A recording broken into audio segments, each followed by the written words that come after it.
Hi everyone, just Steph today. I'm going to review my coffee machine, the Sage Creatista Plus. So me and Tiff, we both wanted a coffee machine for a long time. We had the Dolce Gusto machines a while back, but they were lacking that milk frothing element, right? So we really wanted a machine that could do both the coffee and the milk frothing really well. So we picked up this machine just after Christmas for £290, but I had a look on Amazon earlier, and these machines can range from anywhere between like nearly £400 to 200, depending on the color, which is crazy, right? If you want a black one, you've got to pay nearly £400. Also, there's a new version of this called the Creatista Pro, not Plus, Pro. Now, looking at it, the only difference I can see is that instead of having instead of having the buttons at the top, it now has a touch screen. But other than that, it looks and feels exactly the same. As you can see, there are two buttons at the top of the machine. A start, which obviously turns it on, and then the select, which is to run through each of the options. As you can see here, right, you've got a ristretto, espresso, and lungo, which is espresso-based drinks.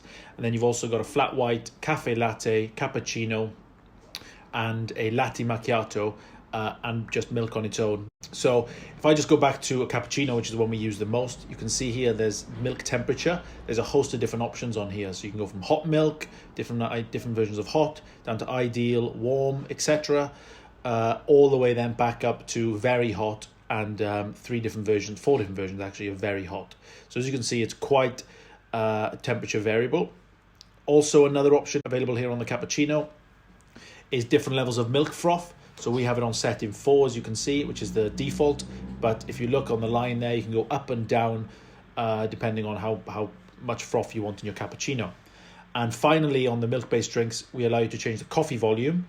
So you can see here we have it at the standard espresso volume, but you can go up or down, to your preference. And then you just click the middle button to go back. So that's how you set your preferences for a cappuccino.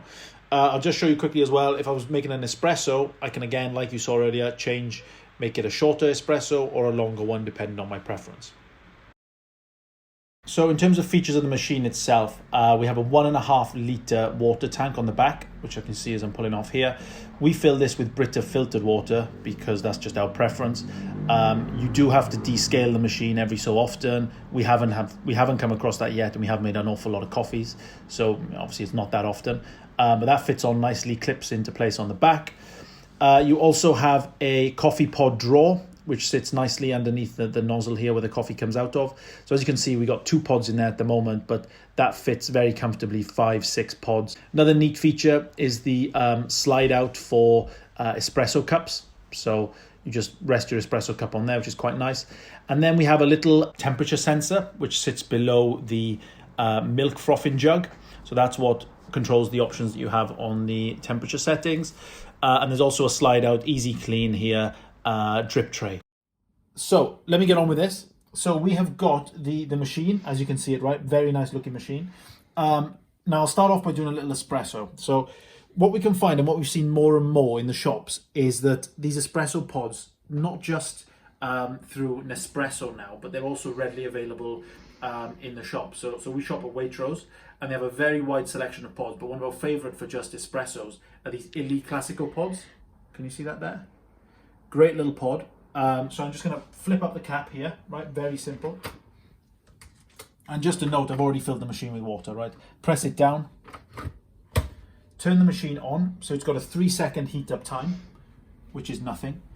Go to the espresso setting. I like it standard. It's already set. So what I'll do is I will also just pull out the placeholder here for espresso cups. This is a very neat little feature. Just put my mug under there. And if I just press start, simple as that, then the machine just does its thing.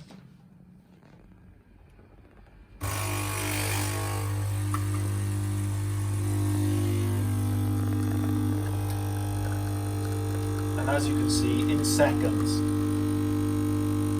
you get a really nice espresso with great crema on there. So I'll just show you in a second when that's done.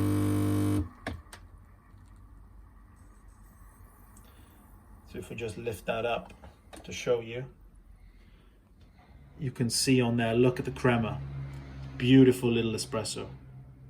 So that's an espresso, really simple, nice and easy to do, okay? So I'll move on now to make a cappuccino. Now this is how I start every morning. So just push that back in, great. Flip the cap up, so the espresso pod falls into the tray, which I'll show you in a little while. Now, to make my cappuccino, put my cappuccino glass underneath, change the setting on the top to cappuccino. So I've already got my settings all preset. So again, slightly different pod from my cappuccino. This one being a Colombian medium roast, a Starbucks pod actually. Again, from the supermarket, not from Nespresso, but we really like these. So just place that in there, put that down. And if I just press start, it knows to do the espresso part of the cappuccino first. So that's just doing that there. That's great. So while that's sitting there, let me just show you the next piece. So with the machine, you get this really nice stainless steel milk frothing jug. And if you can see on there, it's got a min and a max level. So you always have to fill it to the min. So what we do is we use just semi-skim milk, works fine. But what we also like is this Root Health Almond Drink Organic. You know, as an alternative milk, this really does froth up quite nicely. So that can be used instead. But I'll just show you with the semi-skim milk for today. So what I'll do is I'll just fill that up to the minimum level in the jug. Just like that. And then all I have to do is lift up the wand, as I showed you here. Place that in there. And the important bit is to make sure that the jug is over the temperature sensor. So now it knows that it's already done the espresso. Just have to press start again to run the start the milk frothing. And that is now frothing our milk cappuccino.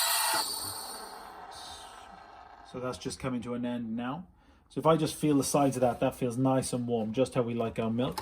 So if I bring that out of there now, okay, just hold the wand up a second and just clean the spout, just like that. And then while I place this down, it does a little steam purge. There we go. So it's just purging the steam there, just cleaning the wand till the next time we want to use the machine. So now I've got my milk, I've got my espresso, and if I just, well, I've been practicing this for a long time, but it doesn't usually go very well. I'll just pour in my milk.